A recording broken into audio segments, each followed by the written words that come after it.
Ms. Daybell or Ms. Vallow at that point? She said she was going to stay at his table until she was going to sell all his books for him. And based on your observations, did she stay at his table a lot? Yes. Okay. How did the conference end? It's a BOGO blast at Michael's. Fill your card with deals on camp.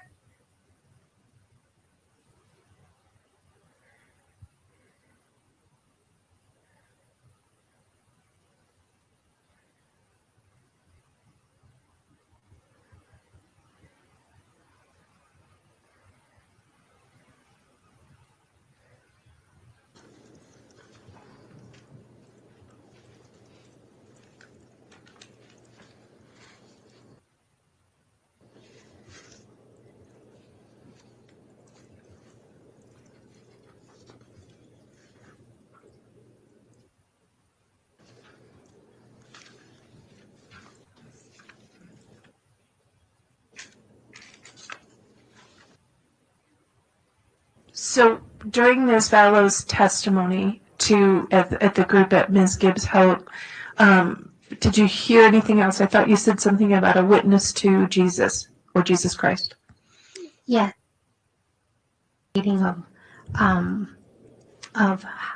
the light, how light I was, and then he told me that I had come, that I had other lives on this earth, and he gave me the times and who I was on the prior lives that I had lived on this earth.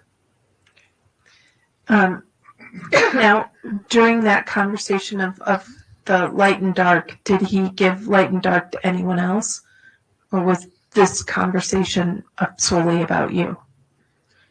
During this conversation, it was only about me. Wow.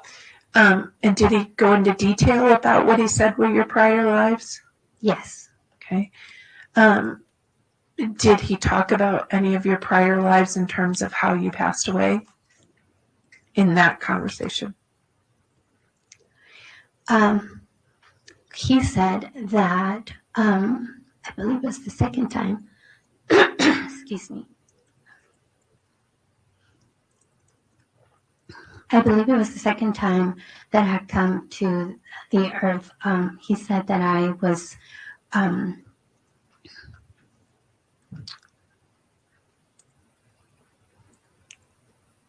give me a moment. My thoughts just got really jumbled.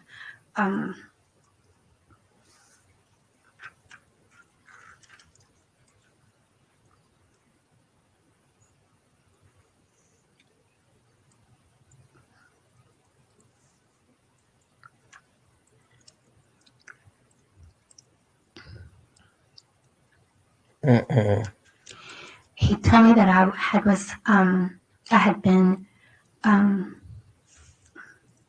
Lori's daughter, and during that probation, or during that time during that life, that I had been killed at a very young age, at age 14, that I had been raped, and then that my body had been dismembered by the Lamanites, and I was killed at the same time that Lori was, when she was my mother during that life. And was Melanie Gibb there when you were told this? No. Okay. Had she left the lunch, or was this at Firebird? I'm sorry. During the lunch at Firebird, he told me what he wanted to tell me, but then during a phone call was when he gave me the details. Okay. And that phone call followed up on the lunch after Firebird? Correct. Okay. Was there anything else discussed at that lunch at Firebirds?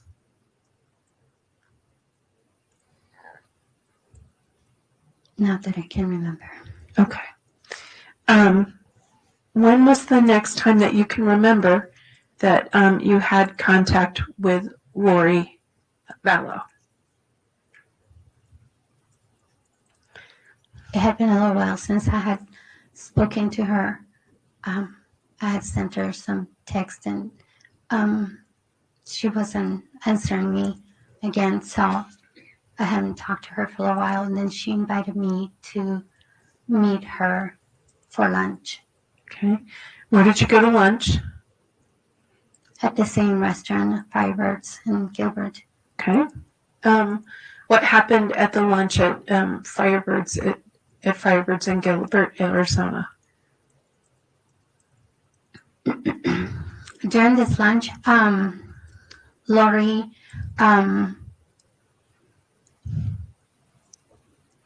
made a diagram of how different creations are created and how many worlds there are and how many probations one person can have and how people are either light or dark. And she made a diagram and showed how people progress towards lightness or towards darkness. And did she say how she knew this stuff? How did she know about light and dark? Or did she tell you at that lunch? I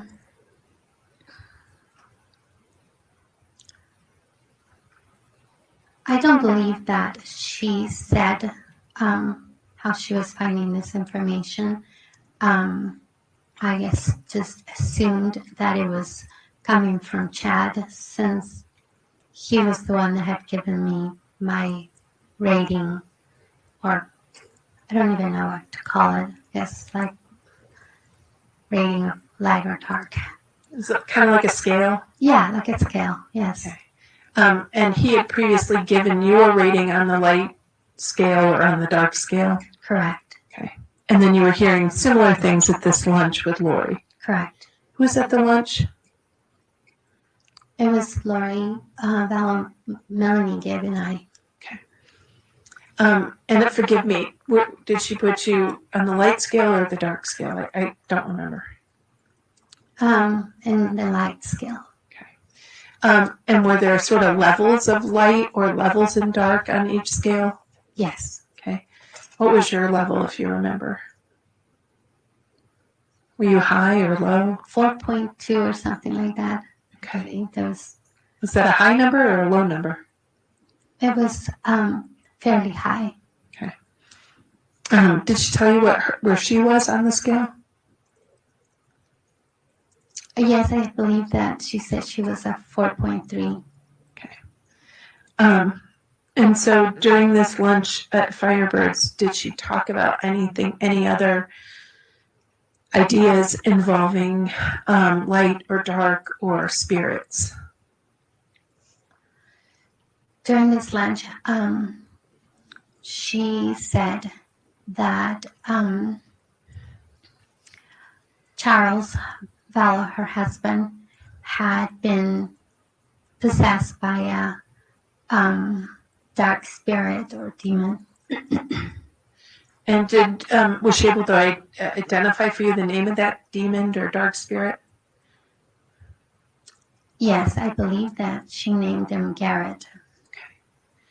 And did she talk anything about, helping Charles at all with this situation?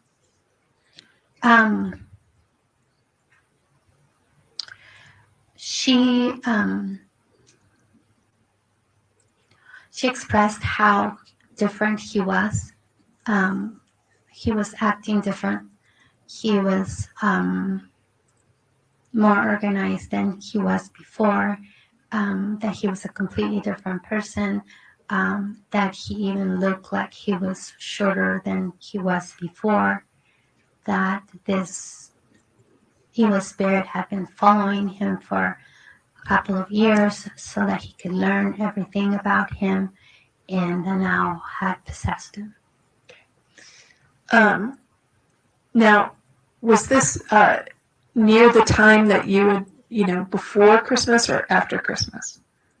After Christmas. Okay. Was it winter out or spring out? I believe this was around February Of 2019 now? 2019. Okay. And why do you think it was February of 2019?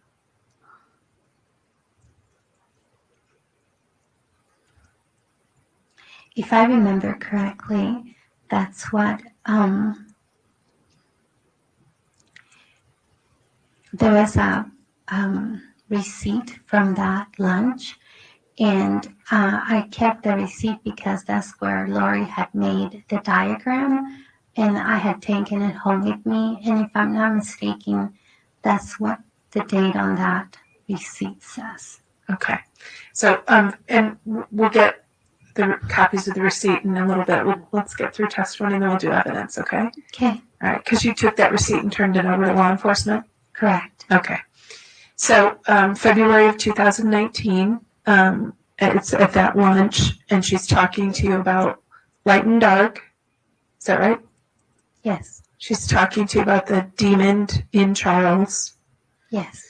Prior to this time, had she talked to you about any concerns or problems she had with Charles or in her marriage?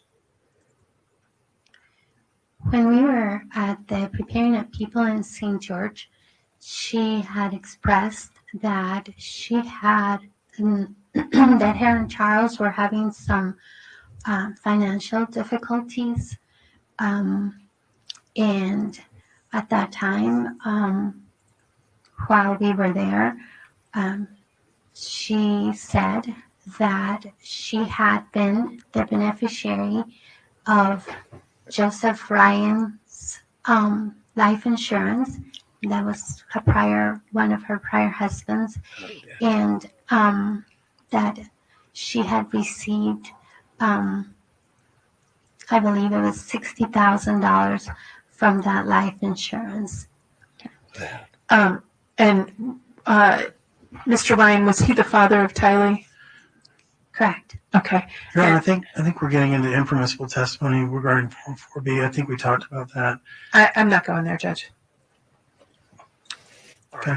Yeah, I'm not going there. I'll withdraw the Yeah. objection. I'm not going there. Did she say do you need a minute? I see you with a tissue. Sorry. No, that's all right. Do you need a minute or are you okay? Can I take just a second? Sure. Thank you.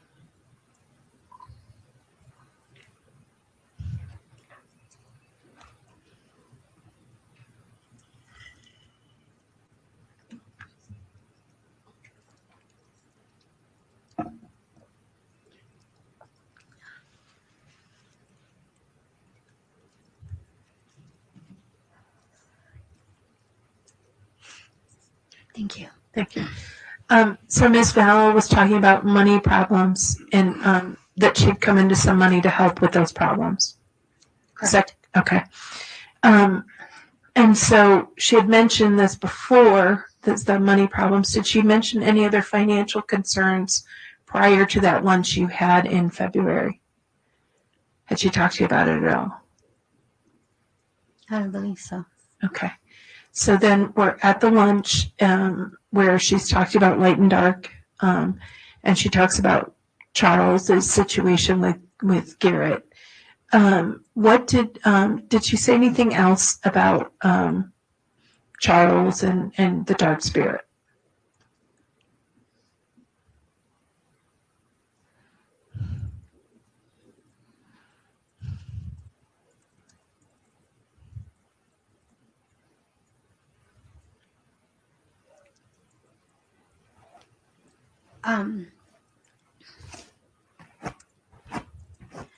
She said that she didn't know at first that he was that he had been changed, or he was that he had been possessed by a demon, and that she had slept with him twice, not knowing that he was possessed. Okay. Did she say that there was any way to help him or deal with the demon? Not at this time. Okay. Did she ever talk to you about a way to help or deal with the demon? Yes. What did she say? I'm sorry, when did she say it? Let's do it that way. When did she say that? Towards the end of March, Lori said that she wanted a group of us girls to meet and get together because she had some things to show us and teach us, and we had a meeting at my house. I believe it was late March because it was right before general conference for the church. And typically, when is general conference for the LDS church? In the first weekend of April. Okay. And so the meeting get together at your home was right before general conference in March. Correct. Okay. So who was at your house? It was Nicole, Christina, Serena, Melanie Gibb, and I.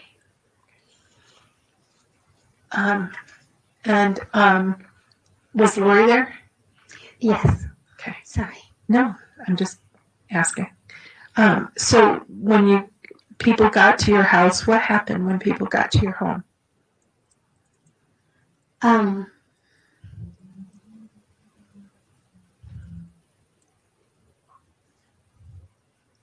Everyone was staying at my house except for Nicole and Christina. And Lori said that she wanted to teach us something. So I brought out a whiteboard, and on this board she did the same diagram that she had done at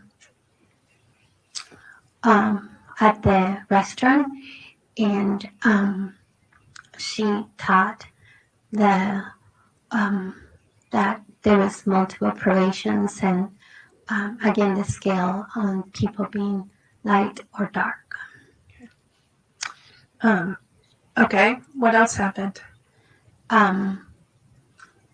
During this time, she also gave me a sticky note with my prior lives, and I believe she did that to the other girls that were there as well. She also said that we needed to cast out the demon from Charles and asked us to do a casting on him. Was that the first time you'd ever heard of a casting? I have read about it in the scriptures in the New Testament when Jesus cast out evil spirits, but in a personal way, yes, that was the first time. Okay. Did Lori talk to you about a method or a tool to do a casting?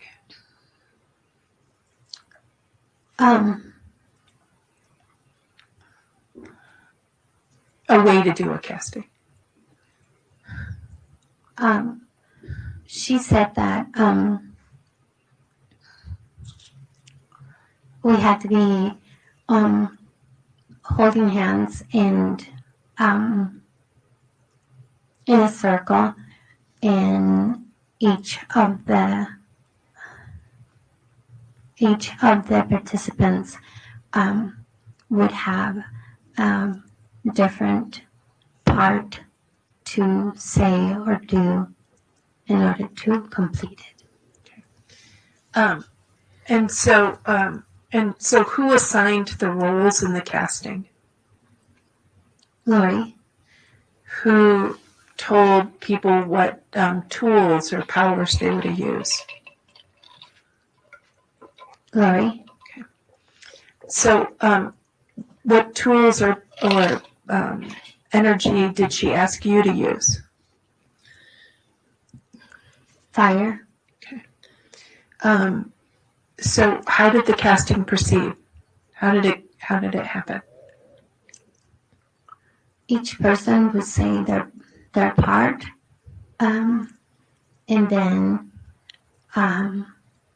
she would finish it by doing a sealing of the casting. What did that mean?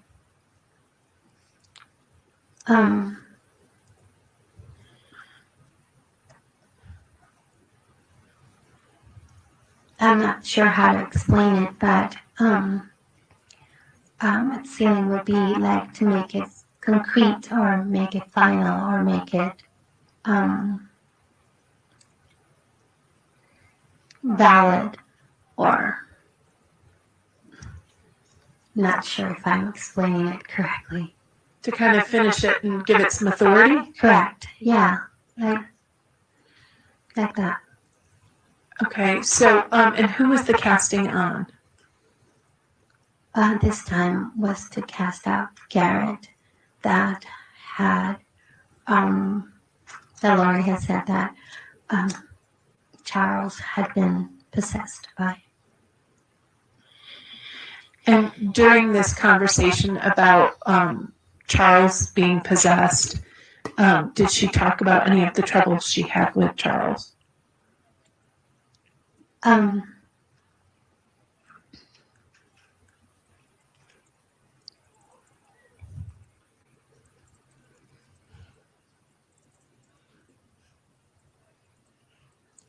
believe that it was, I want to go back to the luncheon that we had with Melanie Gibbon and Lori at Firebirds, because I believe that that's when she explained that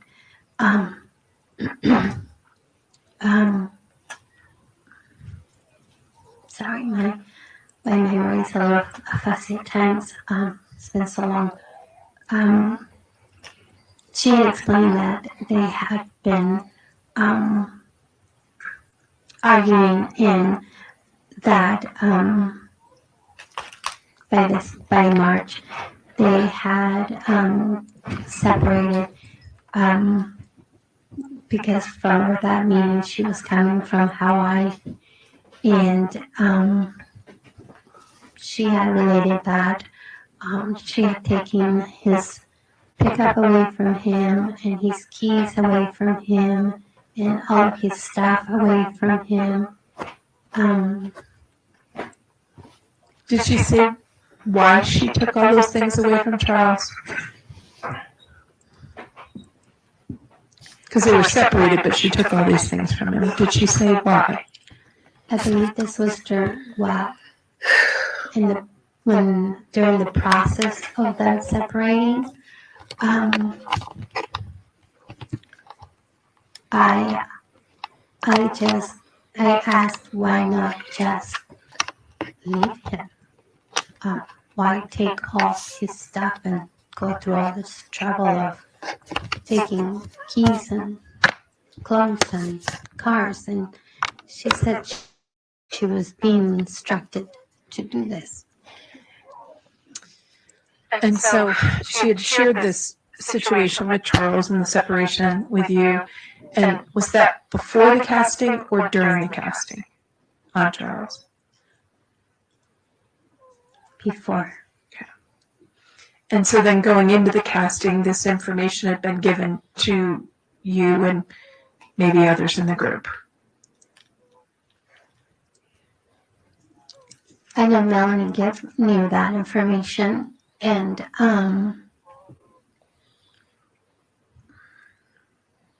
Okay. So give me a second. sure. No, I believe that the other girls in that meeting also knew that they were separated by this time, because she was telling everyone that she had been in Hawaii and not living at the house with Charles. So Yes. So that information, that conversation and information she had was in people's mind going into the casting out charts. Yes. During this meeting at your house, did you all believe her that what you were doing had value? Yes. You say that very certainly. Why?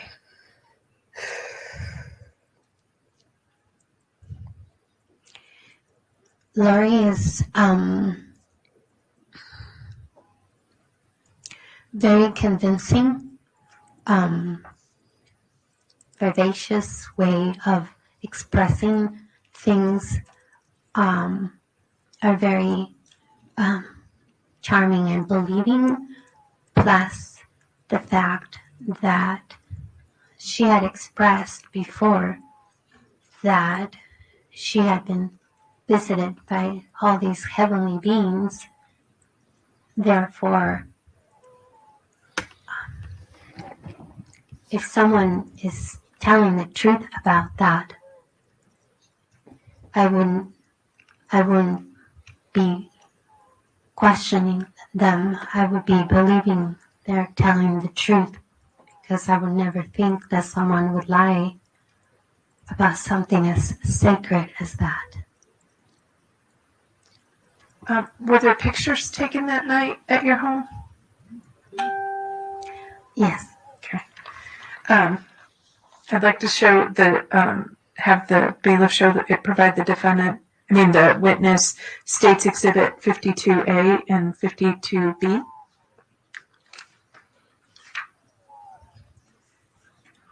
And on a housekeeping matter, Ms. Smith, the prior set of 3 photos, I think 2 of the 3 were admitted and not the 3rd. Is that correct? Correct.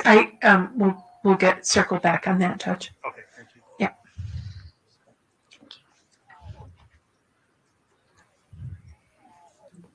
Okay. Do you recognize 52A and 52B?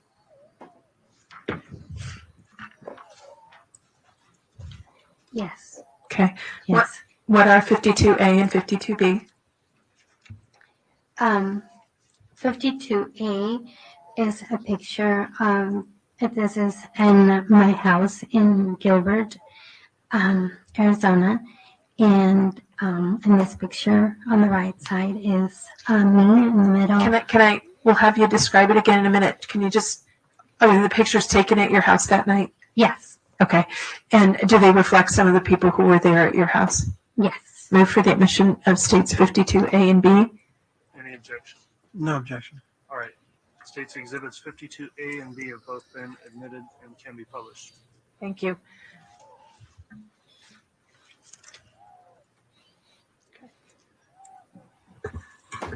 Thank you. Okay. All right. Let's start with 52B. Now you can tell us. This way you only have to tell us once. Okay. What are we looking at in states 52B?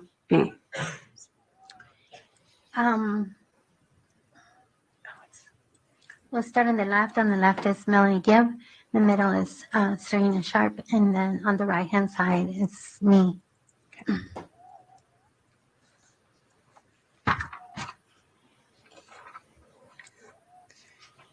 And what are we looking at states 52A?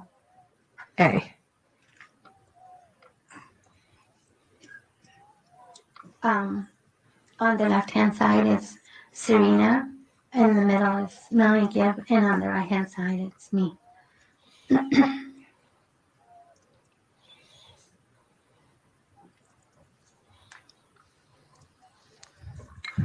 Is this the first time that you had done a casting or participated in anything like that? Yes. Okay. Did the conversation about casting come up again? Yes. Okay.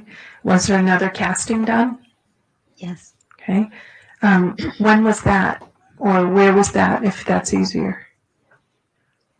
It was also in my house. Okay. How soon after the first effort in March was there another casting?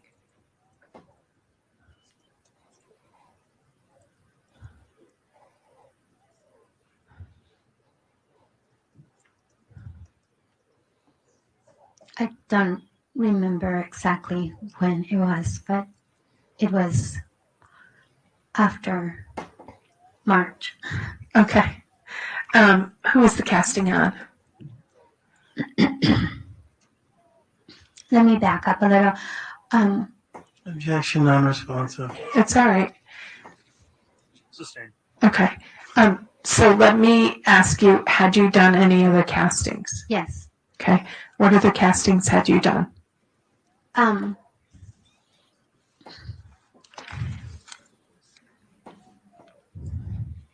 the end of the last casting, we Lori got on the phone and trying to verify with Chad if the casting we had done had worked. And he had told Lori that it did work. But then later on, we found out that Lori and Chad said that even though we had cast out that demon that was called Garrett, that another more powerful and more skillful demon had come in and taken his place instead. And what was that spirit or demon's name? I believe they called him Ned. Okay. And so you learned that after the first casting on about Charles. Correct. Okay. So what did she tell you about a spirit named Ned? That he was more skilled, and that he was more powerful than the one before, and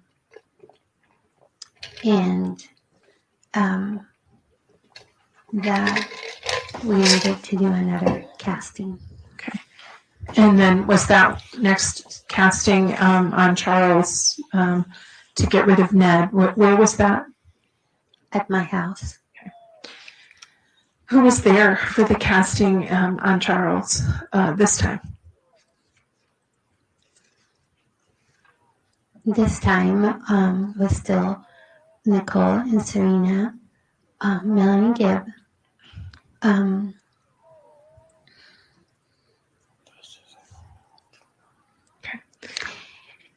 Alex was there also. He had been invited. At first, they had, Lori and Chad had said that Alex was a first creation or first time on the earth, which would mean that they were less spiritually experienced or savvy, and that we couldn't talk much about certain things in front of him because he wouldn't understand it or he wouldn't know them. But by this meeting, they had changed their rating on him, and by this time they said that Alex had been in prior creations and that he had been exalted in other creations. So he had already been proven, and that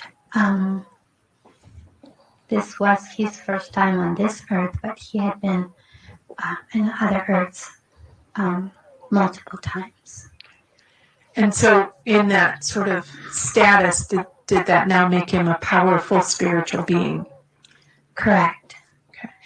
Did Alex believe that? Most Objection definitely. calls for speculation. If you know.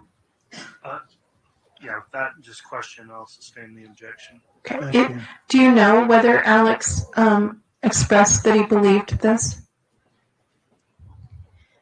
Yes, he spoke about how he was very excited to find out who he was. And so, now that Alex is the strong spiritual being, did he participate in the casting involving Charles and the entity they labeled Ned? Yes. Okay. Tell us about that casting. Again, everyone had different parts to do. What was Alex's part?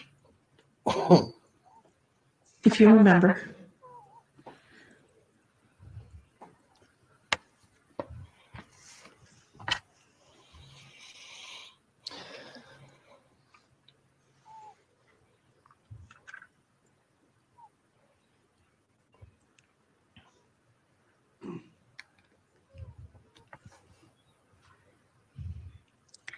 I believe that Alex was the warrior in that casting, so he would have done something. I don't exactly remember what it was. But who assigned the roles in this casting on Charles of that night at your home? Lori. Okay. Were you given information by Lori that the casting to remove Ned worked or not?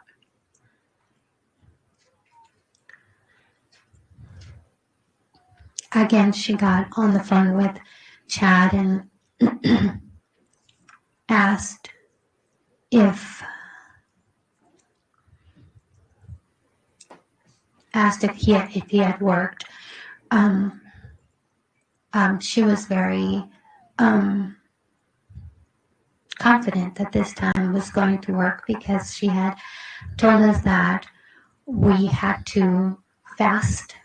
She said that in the scriptures when the apostles could not cast out a demon or evil spirit, that in the scriptures he said that Jesus had told them that there are certain spirits that can only be cast out by prayer and fasting. So she had told us to fast, so we all fasted, and she told us that we couldn't eat until after we had done the casting. And so she was confident that it was going to work because of the pre-work that we had done. She told us again that it had worked. Was Alex there when she told you it worked? I believe so. Okay. Now, if somebody is possessed by a demon, are those people dangerous?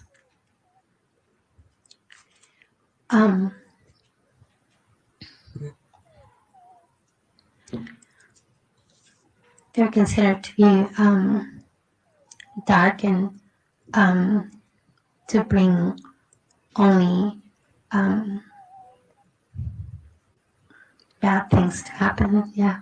So yes, would be dangerous. And if you know, did Alex believe this?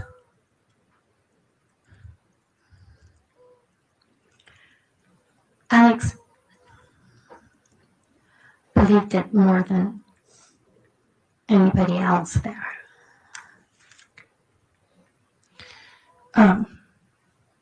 Did you have any follow-up conversations on whether or not the spirit Ned was successfully removed from Charles Vallow?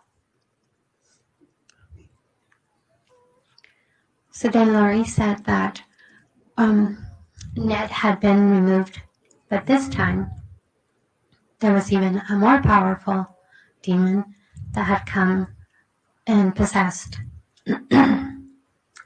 Charles or Charles's body, and that this time it was someone who had been who had done the same thing for hundreds of years, and was very like an expert at doing that. Do you remember the name? Was the name Hiplos or Hiplos? Hiplos, I think it was. Okay. So was there another casting for Charles to remove Hiplos? Yes.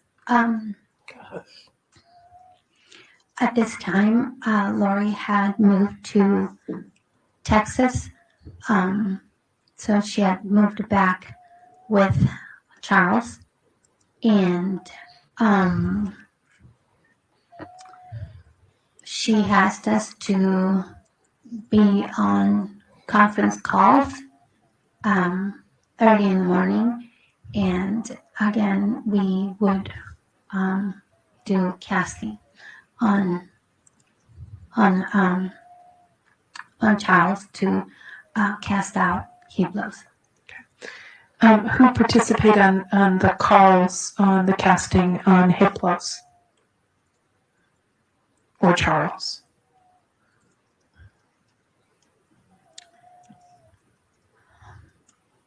It was Christina, Nicole, Melanie, Gibb, Melanie Boudreaux, Lori, and I.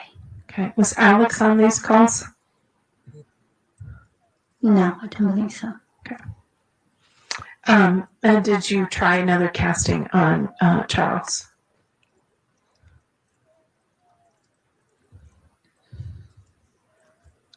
There were several castings that we did on Charles during that time.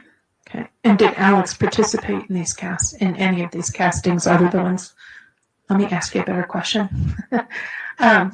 Did Alex participate in the castings involving the spirit Hiplos in Charles?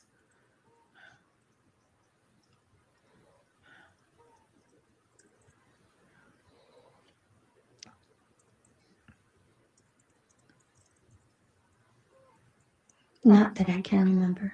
Okay. And did you learn at any point whether the casting to remove Hiplos worked?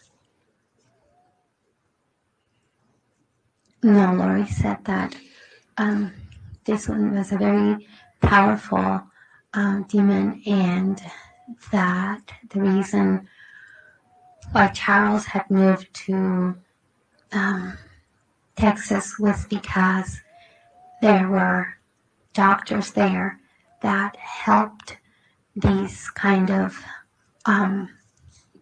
people who possess other people's bodies to stay alive, and helps them to keep the body alive and going. To your knowledge, was Alex aware of this issue with Charles being possessed by an exceptionally strong spirit? Yes, he knew. Okay. Did Lou say why she was stayed with Charles when he was possessed with a bad spirit?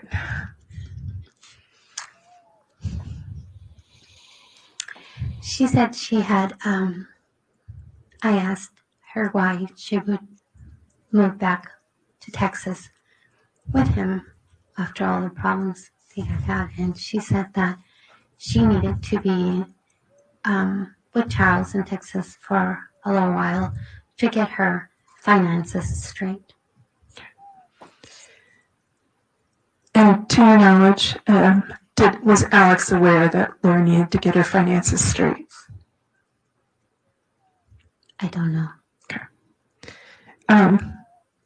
And during this effort to cast out Hiplos and deal with Charles, did there come a time that Charles passed away? Yes. Okay, do you know when that was? It was July 11th of 2019. I gotta ask, how do you remember that date?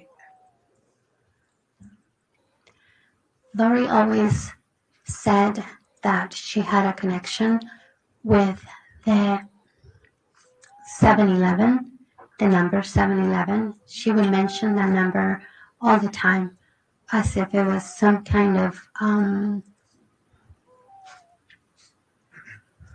so she had some kind of a spiritual connection with the number 7-Eleven. And when she told me what had happened, she said that it was 7-Eleven, therefore it had been all orchestrated by God. And she felt that because it was 7-Eleven and it was her numbers, that Charles or Hibla's had been delivered to them, to him, to her and Alex. So when you say she told you about what happened, are you saying she told you about what she said happened to Charles Vallow? Correct. What did she say happened to Charles Vallow on July 11th?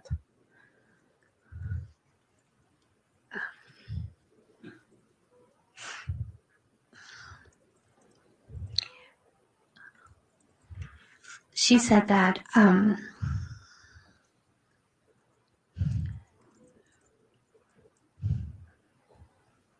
Charles had rented a house in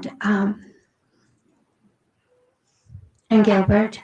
I think it's Chandler, but it was a house for her and the kids. They had moved into this house, and he had come from out of town to pick up JJ that morning to take him to school, I believe.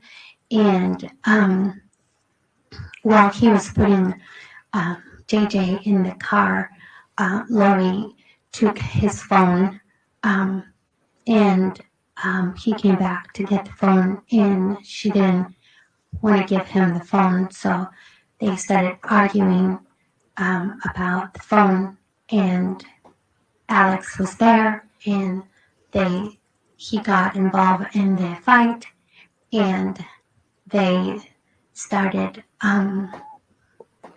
fighting.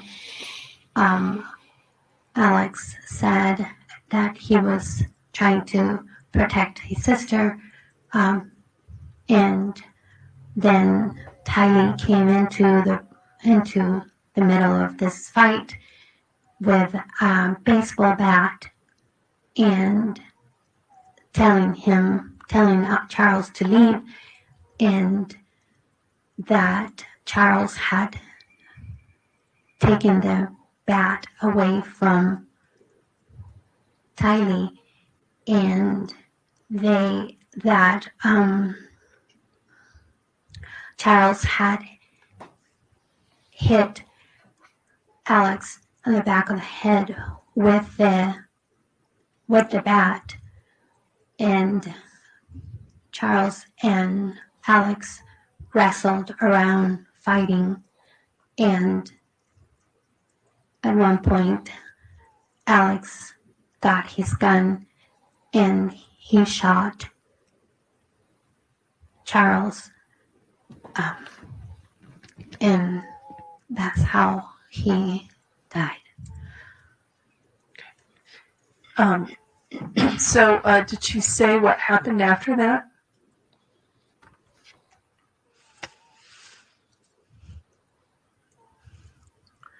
She said they had called the police, and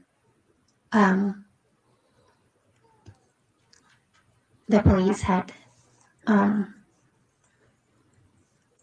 interrogated them, and they had deemed it to be in self-defense. Did you talk to her after this, after she told you about what had happened to Charles, what she said had happened to Charles? Did she talk to you again about what was going to happen next?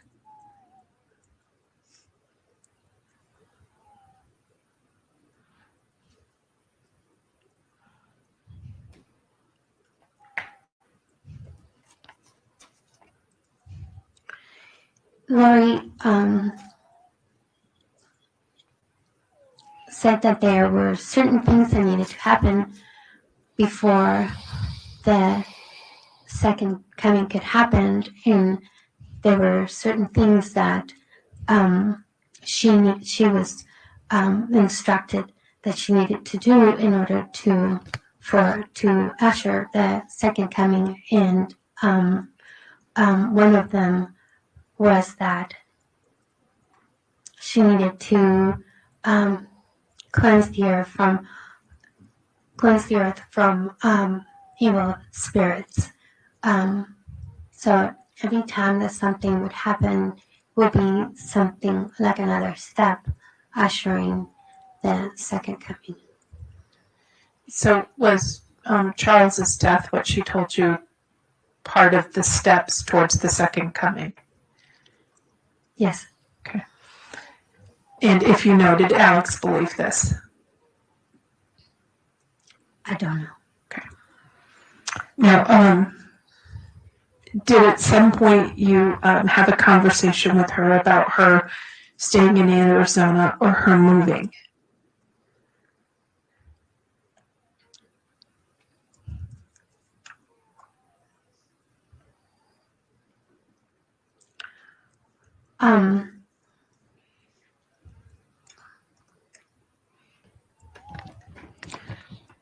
She had said that she wanted to be in Arizona, but then Chad Daybell told her that she needed to move to Rexburg, and so she packed up her house and moved to Rexburg. What was significant about Rexburg, Idaho?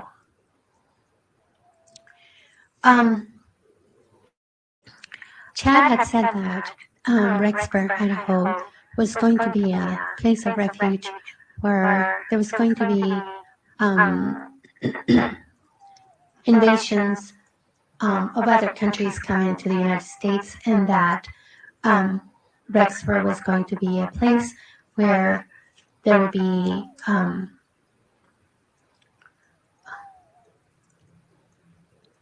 soldiers and warriors that would be defending that area, and that area had been prepared by the church to accommodate people to come towards that area to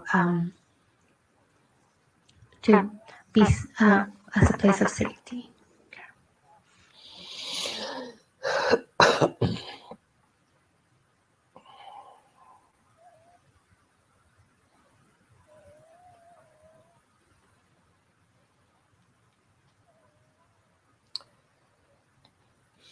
Okay, people, what I'm gonna do right there, let